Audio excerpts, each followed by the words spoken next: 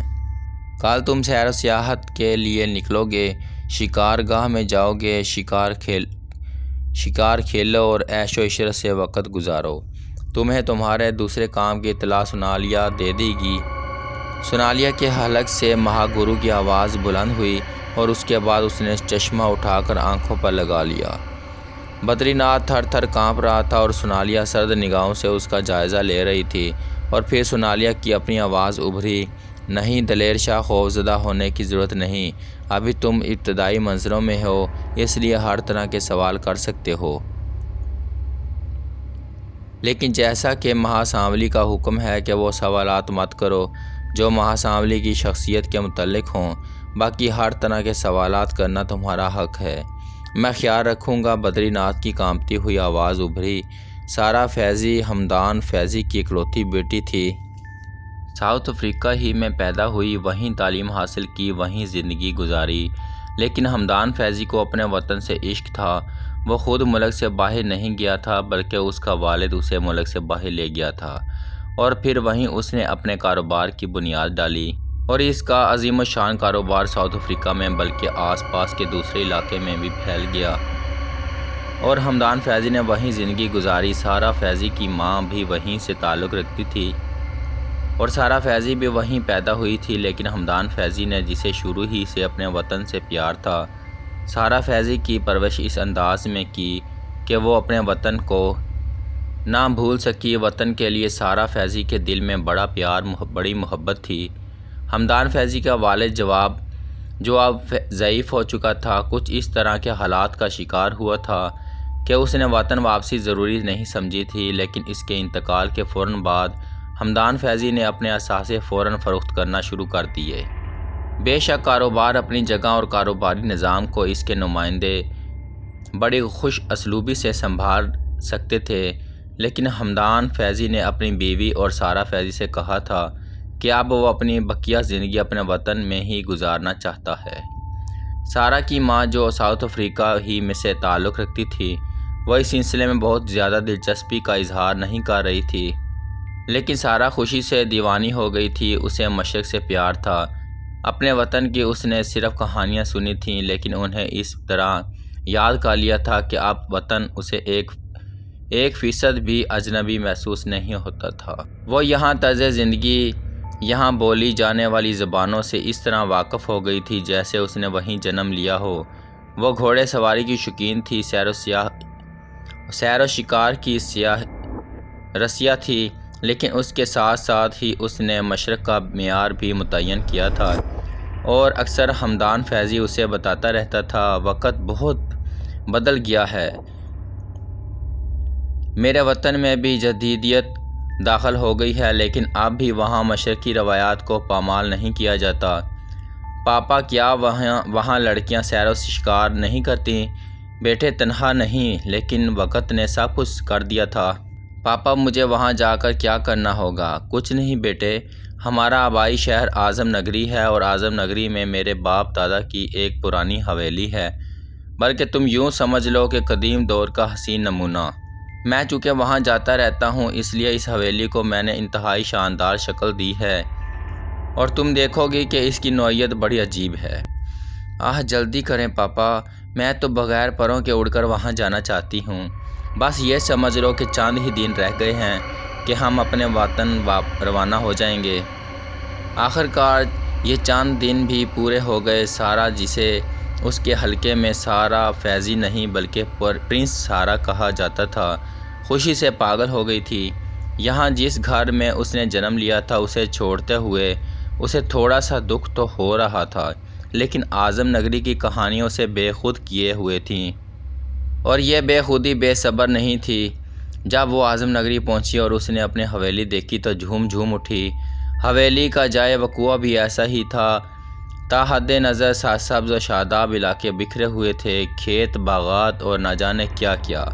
حویلی کا ماحول بھی بے حد خوبصورت تھا۔ تھوڑے فاصلے پر ایک آبشار سے بننے والی ندی گنگناتی ہوئی گزرتی تھی، جو حویلی کے ایک جھروکے سے نظر آتی تھی۔ صاف شفاف برف کا بنا ہوا پانی برف ہی کی طرح سفید دیکھنے سے تعلق رکھتا تھا۔ سارا نے خوشی کے عالم میں ایک ملازمہ سے پوچھا، اعظم نگری میں ہماری اس حویلی سے زیادہ خوبصورت کوئی اور جگہ بھی ہے؟ ایسا گھر یہاں کسی اور کے پاس بھی ہے؟ ملازمہ نے ادب سے گردن جھکا کر کہا، شہزادی سارا، یہ حویلی اپنی مثال آپ ہے، اس کا جائے وقوع بھی بہت ہی حسین ہے، لیکن آپ وہ جو پہاڑی نیلے ٹیلے دیکھ رہے ہیں، اس کی جانب ایک اور حویلی ہے جو یقیناً اس حویلی سے زیادہ خوبصورت ہے اور اس سے کہیں زیادہ وسیع ہے۔ اچھا، کیا یہاں ایسی بھی حویلیاں ہیں؟ نہیں پرنسس سارا، بس یہ دو حویلیاں اعظم نگری کی جان ہیں، اور دلچسپ بات یہ ہے کہ تھوڑے ہی عرصے قبل یہ اپنے مالکوں سے آباد ہوئی ہیں۔ کیا مطلب؟ آپ لوگوں کے، یعنی ہمارے مالک حمدان فیضی کے آنے سے کچھ ہی عرصے پہلے دلیر شاہ باہر کے ملکوں سے یہاں آیا ہے۔ دلیر شاہ؟ ہاں، وہ کون ہے؟ اس حویلی کا مالک جو اس حویلی سے زیادہ خوبصورت ہے۔ دلیر شاہ کی حویلی بھی خالی پڑی ہوئی تھی، وہ بھی ملک سے باہر تھا، اور شاید اس نے ملک سے باہر زندگی گزاری ہے، کیونکہ اعظم نگری والوں نے پہلے کبھی دلیر شاہ کو نہیں دیکھا۔ ہاں، کسی زمانے میں اس کے باپ دادا یہاں رہا کرتے تھے، لیکن باپ دادا کے دور میں یہ سنا گیا ہے کہ یہ حویلی اس قدر خوبصورت نہیں تھی۔ یہ تو تھوڑے ہی عرصے پہلے اپنا یہ حسن حاصل کرنے میں کامیاب ہوئی ہے، یعنی وہ حویلی ہماری حویلی سے زیادہ اچھی ہے۔ شہزادی حضور، میری بات کا بالکل برا نہ مانیں، آپ نے پوچھا، میں نے بتا دیا۔ میرا اس حویلی کی تعریف کرنے کا کوئی مقصد نہیں تھا۔ ارے نہیں، تم خوفزدہ نہ ہو، یہ تو اچھی بات ہے جس کا مجھے علم ہوا۔ کبھی ملیں گے اس دلیر شاہ سے؟ کیا تم نے اسے دیکھا ہے؟ کبھی نہیں۔ پرنسس سارا خاموش ہو گئی۔ پھر مزید کچھ دن گزر گئے۔ ایک دن اپنے باپ سے اجازت لینے کے بعد وہ گھوڑے پر بیٹھ کر سیر کے لیے نکلی۔ 4 بہت ہی ماہر سائس اور 2 خادمائیں کو اس کے ساتھ کیا گیا۔ پرنسس سارا اس گروہ کو دیکھ کر بہت خوش ہوئی، ہنسی۔ اس نے کہا، ساؤتھ افریقہ میں پاپا نے میرے اوپر اتنی ذمہ داریاں یا پابندیاں کہا جا سکتا ہے نہیں لگائی تھیں۔ یہاں اپنے وطن میں یہاں انہیں اپنے لوگوں پر اعتماد نہیں ہے۔ یہ بات حمدان فیضی نے سن لی تھی۔ عقب سے اس نے جواب دیا، نہیں بیٹی، یہ بات نہیں ہے۔ اپنے وطن سے مجھے عشق ہے، اور اپنے اہل وطن کے بارے میں جانتا ہوں کہ وہ کس طرح کے لوگ ہیں۔ تم یہاں بالکل حفاظت سے ہو، اور تمہیں کسی طرح کی قباحت کا کوئی سامنا نہیں کرنا پڑے گا، لیکن ابھی یہ سارا ماحول تمہارے لیے اجنبی ہے، اس لیے میں نے یہ انتظام کیا ہے۔ مجھے اعتراض نہیں ہے پاپا، اور مجھے نہ ہی یہ بات معلوم تھی کہ آپ میرے لیے اتنے پریشان ہوں گے اور میری بات سن رہے ہوں گے۔ نہیں بیٹا، جو کچھ دل میں آتا ہے اسے بیان کرنا بہت ضروری ہونا چاہیے تاکہ ہمارے درمیان ایک دوسرے سے تعاون قائم رہے۔ ایسا ہی ہوگا پاپا، آپ بالکل فکر نہ کریں۔ سب سے پہلے اس نے اس حویلی کو دیکھنے کی خواہش کا اظہار کیا تھا۔ وہ ملازمہ بھی ساتھ تھی جس نے حویلی کا تذکرہ کیا تھا۔ وہ ایک نوجوان عورت تھی اور اس کے بارے میں یہ سنا گیا تھا کہ فنون گھوڑ سواری کی ماہر ہے، بہترین گھوڑا سواری کر لیتی ہے، یعنی یہ کہ وہ پرنسس سارہ کے ہمراہ جانے کے قابل ہے۔ پھر سارہ کی فرمائش پر اس دوسری حویلی کا رخ کیا گیا اور تھوڑی دیر کے بعد وہ ٹیلوں کے دوسری طرف سے گزرے۔ پرنسس سارہ کی آنکھیں پھٹی کی پھٹی رہ گئی تھیں۔ واقعی اس نے یہ نہ صرف ساؤتھ افریقہ بلکہ دنیا کے کئی اور بھی ملک دیکھے تھے۔ ساؤتھ افریقہ سے ہی وہ سیاحت کے لیے نکل جایا کرتی تھی، لیکن یہ حویلی، یہ تو کوئی آسمانی جگہ محسوس ہوتی تھی، اس قدر حسین کہ آنکھیں نہ ٹکیں۔ پرنسس سارہ نے اپنا گھوڑا ایک بلندی کی جانب دوڑا دیا اور چاق و چوبند گھوڑا بلندیوں کا سفر طے کر کے چوٹی تک پہنچ گیا۔ یہاں سے اس نے ایک بار پھر اس حویلی کا جائزہ لیا، جو در حقیقت سبزہ زار کی آغوش میں رکھا ہوا ایک حسین کھلونا لگتی تھی، ایک ایسا عظیم الشان کھلونا جو دلوں کو اپنی گرفت میں لے لے۔ وہ ٹھنڈی ٹھنڈی سانس لے کر نیچے اتر آئی۔ پھر اس نے اپنی ملازمہ سے کہا، آسیہ، یہ تو واقعی بے مثال جگہ ہے، بہت ہی بے مثال۔ آسیہ نے کوئی جواب نہیں دیا۔ اس کے بعد وہ قرب و جوار کے سبزہ زاروں کی طرح سیر کرتی رہی، لیکن اس کے ذہن پر اس حویلی کا نقش بیٹھ گیا تھا اور وہ یہ سوچ رہی تھی کہ پتہ نہیں اس حویلی کا مالک کس طرح کا انسان ہوگا جو اس قدر خوبصورت حویلی میں رہتا ہے۔ دلیر شاہ کا نام اس کے سامنے لیا گیا تھا اور یہ بھی بتایا گیا تھا کہ یہ دلیر شاہ نے بھی زندگی باہر کی دنیا میں گزاری ہے۔